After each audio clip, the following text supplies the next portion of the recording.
নমস্কার বন্ধুরা, আমি সুপর্ণার হেসেলের আরো একটি নতুন রেসিপিতে আপনাদের সবাইকে জানাই অনেক অনেক স্বাগত। আজকে আমি আপনাদেরকে তৈরি করে দেখাবো একদম কম উপকরণে তৈরি হয়ে যাওয়া দারুণ স্বাদের একটা মিষ্টি। ঘরে বেঁচে যাওয়া দুধ আর পাউরুটি দিয়ে এই মজাদার মিষ্টিটা আপনারা যখন খুশি বানিয়ে নিতে পারেন। তাহলে চলুন রেসিপিটি দেখে নেওয়া যাক। সবার প্রথমে একটা কড়াইয়ের বেসে আমি একটু জল দিয়ে দিলাম আর তারপর এর মধ্যে দিয়ে দিচ্ছি 1 লিটার পরিমাণ দুধ। কড়াইয়ে প্রথমে একটু জল দিয়ে নিলে দুধটা তলায় লেগে যায় না। আমার দুধটা আগে থেকেই জাল করা ছিল, আমি সেই জাল দেওয়া দুধটাই এখানে দিলাম। আর দুধের মধ্যে যে সরটা ছিল সেটা কিন্তু আমি আলাদা করে রেখে দিয়েছি, ওটা আমি পরে ব্যবহার করব। গ্যাসের ফ্লেমটা হাই করে দিয়ে দুধটাকে প্রথমে একটু ফুটে উঠতে দেব। দুধটা খুব ভালোভাবে ফুটে উঠলে গ্যাসের ফ্লেমটাকে মিডিয়াম করে দেব আর তারপর এর মধ্যে দিয়ে দেব আমি স্বাদ মতো চিনি। আমি এখানে 4 টেবিল চামচ মতন চিনি ব্যবহার করেছি। আপনারা আপনাদের স্বাদ অনুযায়ী কম বেশি চিনি ব্যবহার করতে পারেন।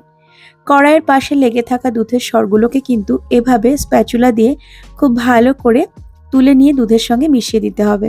আর মাঝে মধ্যে দুধটাকে খুব ভালো করে মিক্স করে নিতে হবে। যেভাবে আমরা রাবড়ি তৈরি করি কিছুটা সেভাবেই কিন্তু এই দুধটাকে ঘন করে জাল দিয়ে নিতে হবে। দেখুন আমি এখান থেকে কয়েক হাতা দুধ একটা আলাদা বাটিতে তুলে রেখে দিচ্ছি, এটা পরে মিষ্টিটা বানানোর সময় ব্যবহার করব। আপনারা চাইলে আলাদা করে গুঁড়ো দুধও কিন্তু জলের সঙ্গে গুলে নিতে পারেন, সামান্য একটু চিনি দিয়ে। তবে আমি এখান থেকেই তুলে নিলাম। এর মধ্যে দিয়ে দিলাম 3টে এলাচ, এলাচের মুখগুলোকে ফাটিয়ে দিয়েছি। এতে মিষ্টিটাতে খুব সুন্দর একটা ফ্লেভার আসবে। তবে আপনাদের কাছে এলাচ গুঁড়ো থাকলে সেটাও দিতে পারেন। আর যারা এলাচের ফ্লেভার পছন্দ করেন না তারা এটাকে স্কিপও করতে পারেন, চাইলে এখানে কেশরও অ্যাড করা যেতে পারে। দেখুন মিডিয়াম ফ্লেমে দুধটাকে জাল করে নেওয়ার পর বেশ খানিকটা গাঢ় হয়ে গেছে দুধটা এখানে। আর এবার আমি এলাচগুলোকে তুলে ফেলে দিচ্ছি। এর ফ্লেভারটা কিন্তু দুধের সঙ্গে মিশে গেছে, তাই আর এই এলাচগুলোর প্রয়োজন নেই এখানে। দুধটা অনেকটাই গাঢ় হয়ে এসেছে, আমি এখানে গ্যাসের ফ্লেমটাকে একদম লো করে দিলাম আর তারপর এর মধ্যে মিশিয়ে দিচ্ছি দুধের সর। আমি যে 1 লিটার দুধ এখানে মিষ্টি বানানোর জন্য ব্যবহার করেছি সেই দুধের সরটা তো এর মধ্যে আছেই, তাছাড়াও এক্সট্রা দুদিনের দুধের সর আমার ফ্রিজে রাখা ছিল, সেটাও আমি এর মধ্যে অ্যাড করে দিলাম। এতে করে মিষ্টিটা খেতে অনেকই বেশি সুস্বাদু লাগবে। তবে আপনাদের কাছে যদি দুধের সর না থাকে তাহলে নাও দিতে পারেন।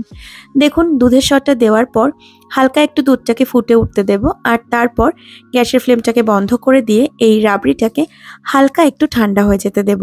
ভীষণ ভালো লাগে এই মিষ্টিটা খেতে আর একদম কম সময়ের মধ্যে তৈরি করে নেওয়া যায়। যদি কখনো ভীষণ মিষ্টি খেতে ইচ্ছে করে তাহলে এই রেসিপিটা একবার ট্রাই করে দেখতে পারেন। সকলের ভীষণ পছন্দ হবে আর এই গ্যারান্টি আমি দিচ্ছি। দেখুন দুধটা আমার এখানে গাঢ় করে নেওয়া হয়ে গেছে। এবার আমি পাউরুটিটাকে কেটে নিয়েছি। আমি এখানে হোয়াইট ব্রেড নিয়েছি, চাইলে আপনারা ব্রাউন ব্রেডও নিতে পারেন, তবে হোয়াইট ব্রেডের টেস্টটা অনেক বেশি আসে। আর এই যে ব্রেডের সাইডগুলো আমি কেটে রেখেছি এগুলো কিন্তু ফেলবো না, এগুলো আমি পরে ব্রেড ক্রাম্বস হিসেবে ব্যবহার করব। ব্রেডের এই সাইডগুলো একটা মিক্সিং গ্রাইন্ডারের জারে নিয়ে গুঁড়ো করে তারপর একটু কড়াইতে নেড়ে নিয়ে কিন্তু সহজেই ব্রেড ক্রাম্বস বানিয়ে নেওয়া যায়। দেখুন আমি এখানে একটা চৌকো সার্ভিং বোল নিয়ে নিয়েছি আর এর মধ্যে বেসে সবার প্রথমে একটু রাবড়ি পাতিয়ে দিলাম, অনেক বেশি দিলাম না, অল্প পরিমাণেই দিলাম। আর তারপর এর ওপর থেকে পাউরুটির টুকরোগুলোকে সাজিয়ে দেব। 4টে পাউরুটি দেওয়ার পর সাইডে যে জায়গাটা ফাঁকা আছে সেখানেও পাউরুটি ছোট ছোট টুকরো করে দিয়ে পুরোটা ভরে দেব। এবার তারপর আগে থেকে যেই দুধটুকু তুলে রেখেছিলাম সেই দুধটা এখানে দিয়ে দেব। আর এই দুধটা অ্যাবসর্ব করে কিন্তু পাউরুটিটা ভীষণই সফট থাকবে, মুখে দিলেই মিলিয়ে যাবে। দুধটা দেওয়ার পর আমি ওপর থেকে আরও একটু রাবড়ি দিয়ে দেব আর তারপর ব্রেডের আরও একটা লেয়ার তৈরি করব। আমাদের এখানে স্লাইস ব্রেডের খুব ছোট ছোট প্যাকেট কিনতে পাওয়া যায়, সেই ছোট প্যাকেট থেকে 10টা ব্রেড আমি এখানে ব্যবহার করেছি। আপনারা কতটা ব্রেড ইউজ করছেন তার উপর ডিপেন্ড করেই কিন্তু দুধটাকে নিতে হবে। আর তাছাড়া আমি আজকে রাবড়ির মধ্যে বেশ খানিকটা সর মিশিয়েছি, তো এতে করে স্বাদটা কিন্তু আরও বেড়ে যাবে।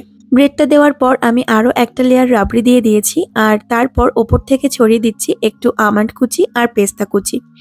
আপনারা চাইলে এখানে কাজু কিশমিশও দিতে পারেন, আবার ডেসিকেটেড কোকোনাটও দিতে পারেন, চাইলে চেরি দিয়ে সাজিয়েও কিন্তু পরিবেশন করতে পারেন, খুবই ভালো লাগে খেতে। মিষ্টিটা তৈরি করে নেওয়ার পর এটা সেট হওয়ার জন্য কিছুক্ষণ ঢেকে রেখে দিতে হবে। আমি এখানে একটা ক্লিন র্যাপার দিয়ে ঢেকে দিচ্ছি আর এটাকে এবার ফ্রিজে দিয়ে দেব ওভারনাইটের জন্য। আপনারা চাইলে কিন্তু 1 ঘন্টার জন্য এটা ফ্রিজে দিয়ে দিতে পারেন। ঠান্ডা ঠান্ডা এটা খেতে অনেক বেশি ভালো লাগে। দেখুন পরের দিন আমি মিষ্টিটাকে বার করে নিয়েছি আর দেখতে কত সুন্দর লাগছে। খুব ভালোভাবে মিষ্টিটা সেট হয়ে গেছে। এবার একটা নাইফের সাহায্যে আমি এটাকে পছন্দ মতো শেপে কেটে নেব।